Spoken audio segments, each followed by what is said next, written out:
फेन जितिए के कथा कहे चले छी कि जे एकटा चूल्हो रहे एकटा सियारो रहे।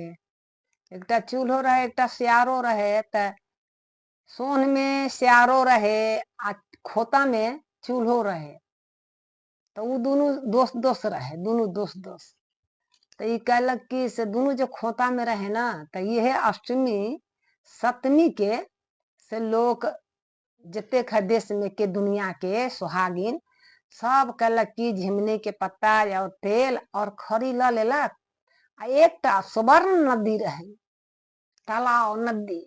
तो वही में जाकर से कहलक कि से नहा लेलक, अपन बाल धो धो कर नहालक, देह हाथ मज मज के नहालक, अपन देह शुद्ध कलक, पति पावन देह लगले और व्रत करे सब नहा लठ छिड़िया छिड़िया के बड़ सुंदर लगले।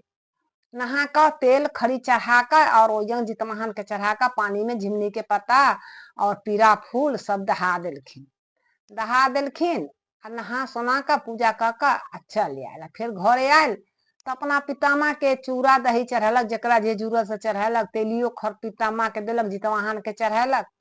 चढ़ा उड़ा कर जब घरे चल आयल सब व्रत वाली, तो खोता में से चूल्हो देखत रहे और सोन में से सियारो देखत रहे। दोनों सहेली रहे। तो कहलखिन कि से ये जब चल गए तो कहल हे बहिना से देखू तो हे बहिन से कते सुंदर लोग सब कोन पावन करे छे, देखू न कते सुंदर नहाय छे आ लठ धो धो के नहाय छे, देह मज के नहाय छे आ तेल खरी चढ़वे छे, पूजा पाठ करे छे, से कते सुंदर पति पावन लगे छे, से कोन व्रत है से अपनो सब करती।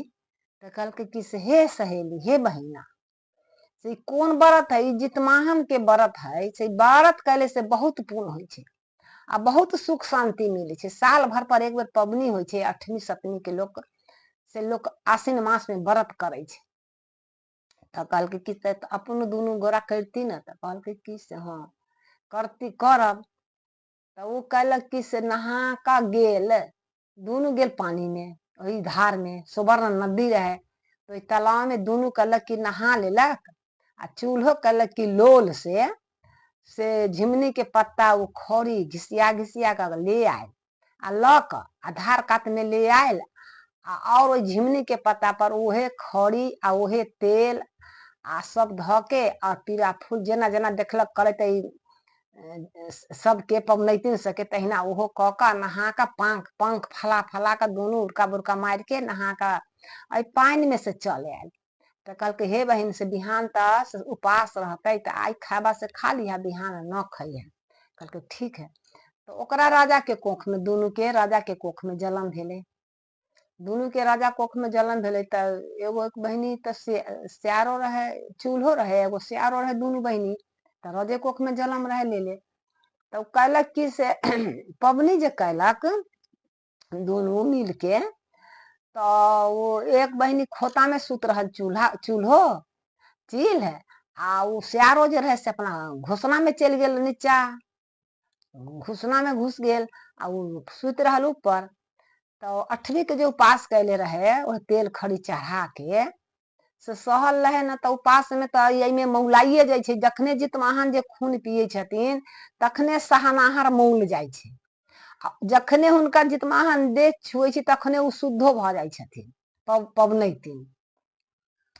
तो कहलखिन कि से उ खोता में जे सुतल रहथिन न, तो एकटा तेली के से लाश मर गेल। तो वो असमत धार के कात में लाश जरत रहे। तो उ सियारो जे देखलक न से भूख न बर्दाश्त भेले, ओकर आदत बनल रहे काटा कुछ खाए के। तो ई गेल आ कहलक कि से लोले लोले पानी ल के सियारो आ कहलक ओकरा बुता के ओइमे के मांस और हड्डी ले आयल आ अपना घोसना में धो देलक आ बर्दाश्त न भेले बस कहलक कि कांटा कुछ खाइत रहे। तो चूल्हो जे रहे ना से चूल्हो से खोता में रहे ऊपर सुतल।